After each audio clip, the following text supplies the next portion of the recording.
Joining me live is Economist Saul Eslake. Saul, good to see you. So Treasurer Jim Chalmers will release the mid-year budget update on Wednesday. It does contain some bad news.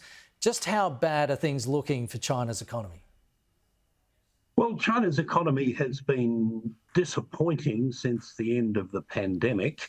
Indeed, since the late 2010s, it's been coping with a gradual deflation of its property market that had been a mainstay of its economic growth from the global financial crisis until about 2017-18. And then, of course, the pandemic lasted longer in China than in any other major economy.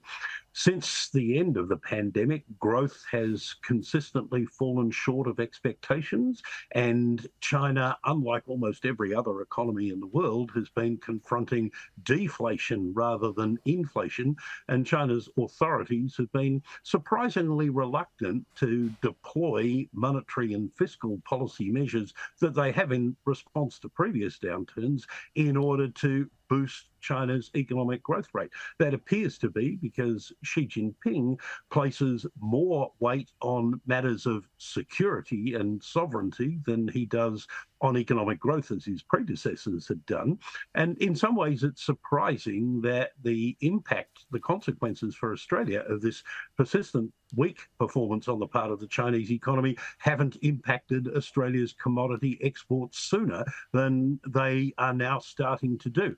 Australia's done remarkably well over the past couple of years, from unexpectedly high iron ore, coal and LNG prices, notwithstanding the weakness in the Chinese economy, but that now seems to be washing up on our shores in a more full-blooded way, and we'll see the impact of that in the mid-year economic and fiscal outlook when Treasurer Chalmers releases it on Wednesday, in the form, we're told, of an $8.5 billion reduction in the forecast of company tax collections for this financial year, for example, and that will probably continue into the other 3 years of the 4-year forward estimates period.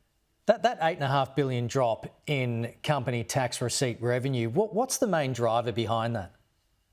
Well, the mining companies are amongst the most profitable businesses in Australia. They do typically pay the full 30 cents in the dollar of profit to the government in company tax. So if their profits are downgraded significantly as a result of lower prices for iron ore, and to a lesser extent for both types of coal, then that inevitably has a significant impact on the company tax revenue that the government would otherwise collect. That may be partly offset by upward revisions to forecasts of collections from personal income tax, because as we saw last week, employment growth has been amazingly strong given how soft overall economic growth has been. And of course, people getting jobs, earning wages and salaries, they pay income tax on that, and that will cushion to some extent the impact of lower commodity prices on what the government collects from company tax. But overall, it's likely that the budget deficits that have been forecast for the current financial year and the 3 following ones, in contrast to the surpluses that have been recorded in the 2 past years, that those budget deficits will probably now be bigger than had been forecast in the last budget that was brought down in May. The Treasurer has unveiled his picks for the new specialist interest rate setting board. What's your reaction to the announcement last hour?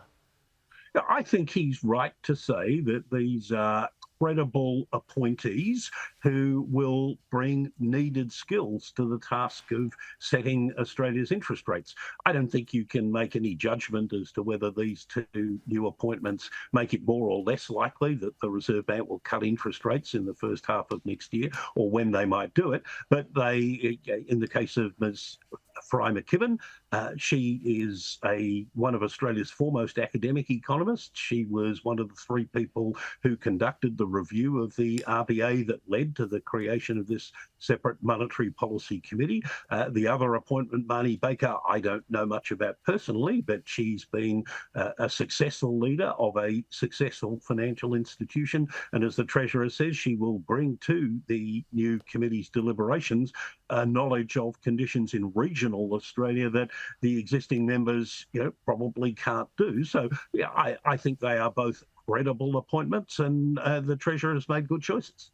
How do you reflect on Tim Pallas in his 10-year reign as Treasurer of Victoria after he announced his retirement from politics today?